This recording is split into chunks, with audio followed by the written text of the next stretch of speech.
Hey guys, this is Chris from Rekkid Talk. So I'm continuing the A Record for Every Year of My Life series. So this will be the third video in the series. The first one was the 1970s with bonus 1969. The second one was the 1980s. And this week we are going to do the 1990s. So I'm somebody who actually prefers the music of my 20s. Basically, the 1990s was the decade I was in my 20s to the music of my teens, which would have been the 1980s. And I think most people are not that way. I think most people tend to really gravitate towards the music that was popular in their teens. I'm going to show you a mixture of vinyl and CDs this week. Some of the CDs are going to be a little bit, the jewel cases are going to be a bit beat up. All the vinyl is pretty recent reissues. A lot of it is upgrading stuff that I've had on CD. I don't think I bought a single vinyl record in the entire decade of the 1990s.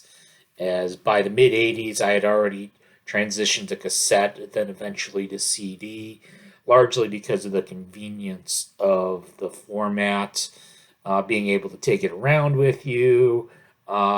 If you're moving a lot, you don't have a lot of space. Definitely more convenient for a younger person.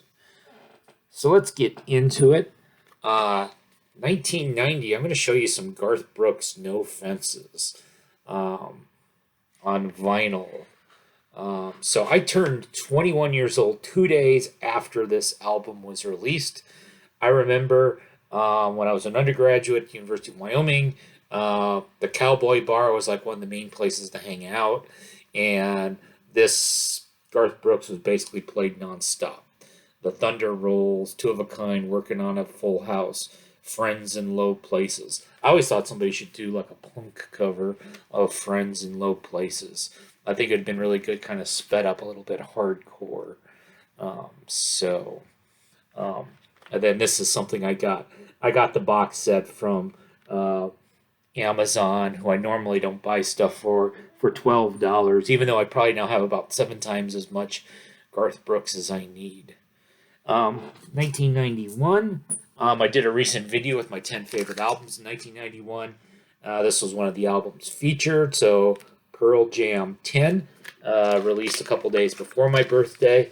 I picked it before something like Nevermind, basically based on being closer to the birthday. So I have this modern reissue on this purple vinyl. So people know this particular album. 1992, I'm going to represent with the Screaming Tree, Sweet Oblivion. Nice cracked up CD. Well used. Screaming Trees. They had some very good stuff in the 1980s. I have a compilation of their stuff from the SST days, so the mid to late 80s. There might be very early 90s on it. Don't remember for sure. 1993, let's get some Boston area alternative in.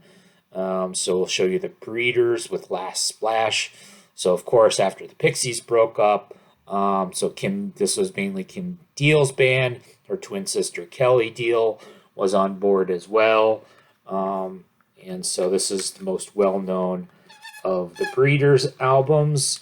Songs like Cannonball, which I think people remember. 1994, we'll go with Jeff Buckley, Grace. So again, I have a modern reissue. I think this was the Newberry Comics edition on this dark blue vinyl. Obviously, very unfortunate that we lost him way too early. 1995, so I didn't show you Nirvana, but I will show you the Foo Fighters debut. I saw the Foo Fighters live a couple times in the mid-90s around this time. Roswell Records. I still think that this is probably the best Foo Fighters album. 1996. This is stuff that I wasn't listening to Fiona Apple in the 90s. It's been more recent that I've become a fan of hers. So this is the fancy Vinyl Me Please version of the title album on double LP. And so that's going to represent 1996. Then we'll hit some more CDs. We'll do some Radiohead, OK Computer for 1997. Of course, you've got some of their very famous songs like Paranoid Android and Karma Police on this particular record. 1998, here's a again, I got a lot of my jewel cases, 20, 25 years, they've 30 years, they've gotten cracked. So there's Whole, Celebrity Skin. I actually think that this is a better album than Live Through This, the more famous record. I think some of these songs like Malibu, Northern Star. Northern Star is probably the best best song Hole ever did. I know some people said that Billy Corgan wrote a lot of this. Who knows? But Hole put out a couple of good albums. 1999, we'll show you the White Stripes debut record on CD. This is the only one of these 6 White Stripes studio albums that I don't have on vinyl yet. And so I kind of think of the White Stripes. This is a very 2000s band. And what would have been even more 2000s than showing you a White Stripes record would have been some MP3 files, something like a download of Jimmy Eat World off of Napster.